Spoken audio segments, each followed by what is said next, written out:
ఏపీలో పొత్తు పొడిచింది కానీ సీట్ల పంచాయతీ నడుస్తోంది. బీజేపీ జనసేనకు కలిపి ఎన్ని సీట్లు ఇస్తామనే లెక్క తేల్చింది టీడీపీ.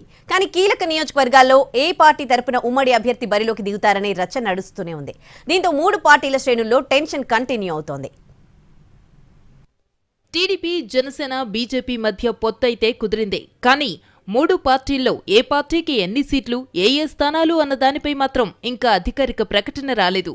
బీజేపీతో పొత్తు కుదరకముందే తొలి జాబితాలో టీడీపీ 94 స్థానాలకు అభ్యర్థులను ప్రకటించింది.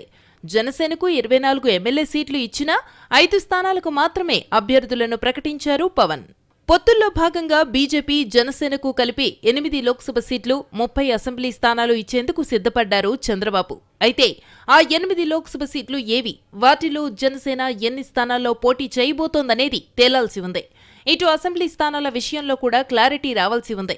175లో 30 పోతే 145 స్థానాల్లో టీడీపీ పోటీ చేస్తోంది. ఇప్పటికే 94 మంది అభ్యర్థులను ప్రకటించింది. కాబట్టి మరో 51 స్థానాల్లో టీడీపీ అభ్యర్థులను ప్రకటించాల్సి ఉంది. ఇందులో ఏ నియోజకవర్గాలనేది తేలాలి. జనసేన 24 టికెట్లు కన్ఫర్మ్ అనుకుంటే ఇప్పటికే ప్రకటించిన 5 పోగా మిగిలిన 19 సీట్లలో జనసేన ఏ నియోజకవర్గాల్లో పోటీ చేస్తుందనేది ఆ పార్టీ శ్రేణులను ఉత్కంఠకు గురిచేస్తోంది. టీడీపీ రెండో విడత జాబితాపై కసరత్తు చేస్తోంది. ఇప్పటికే తొలి విడతలో ప్రకటించిన టికెట్ల విషయంలో కొన్ని చోట్ల పంచాయతీ నడుస్తోంది. కీలక నియోజకవర్గాలైన P Gannavaram, Kaikaluru, Tadepalligudem, Pendurthi, Kakinada urban, Guntur east, Guntur west, Madanapalle, Kadiri, Srikalahasti వంటి స్థానాల్లో ఎవరు పోటీ చేయాలనే అంశంపై కూటమి పార్టీలో తర్జన భర్జన జరుగుతోంది. అనకాపల్లి పార్లమెంటుతో పాటు ఆ నియోజకవర్గ పరిధిలో ఓ ఎమ్మెల్యే సీటులో పోటీ చేసేందుకు కాషాయ పార్టీ సిద్ధమైంది.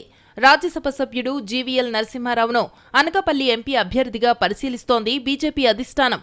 అయితే విశాఖ ఎంపీ అభ్యర్థిగా పోటీ చేయాలని జీవీఎల్ భావిస్తున్నారు. కానీ విశాఖ సీటు ఇవ్వటం కుదరదని బీజేపీకి నచ్చజెప్పుకుంటోంది టీడీపీ. అనకాపల్లి నుంచి జనసేన తరఫున నాగబాబును పోటీ పెట్టాలనుకున్నారు. కానీ బీజేపీ కోసం ఆ సీటును జనసేన వదులుకుంటోంది. ఏలూరు జిల్లా ఒంగటూరు అసెంబ్లీ సీటు జనసేనకు కేటాయించడంపై టీడీపీ నేత గన్ని వీరాంజనేయులకు ఇవ్వాలని ఆ పార్టీ నేతలు డిమాండ్ చేస్తున్నారు.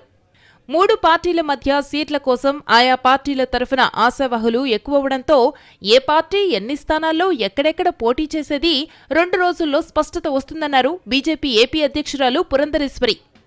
ఏదైతే మనం పొత్తు అని చెప్పి అనుకుంటున్నామో ఆ పొత్తు ఖరారు అయ్యింది అనేటువంటి విషయాన్ని మీ మాధ్యమంగా ప్రజలకి తెలియజేస్తున్నాం. అయితే సీట్లకు వచ్చేటప్పటికి ఎన్ని సీట్లు, ఏ సీటు అనేది ఇవాళ రేపట్లో ఖరారు అయ్యేటువంటి అవకాశం ఉంటుంది. మూడు పార్టీలు కలిసి సీట్ల లెక్కలు, పోటీ చేసే నియోజకవర్గాలేవో త్వరలోనే క్లారిటీ ఇచ్చే అవకాశం ఉంది. ఆ తర్వాత మళ్లీ అభ్యర్థులను ఆయా పార్టీలు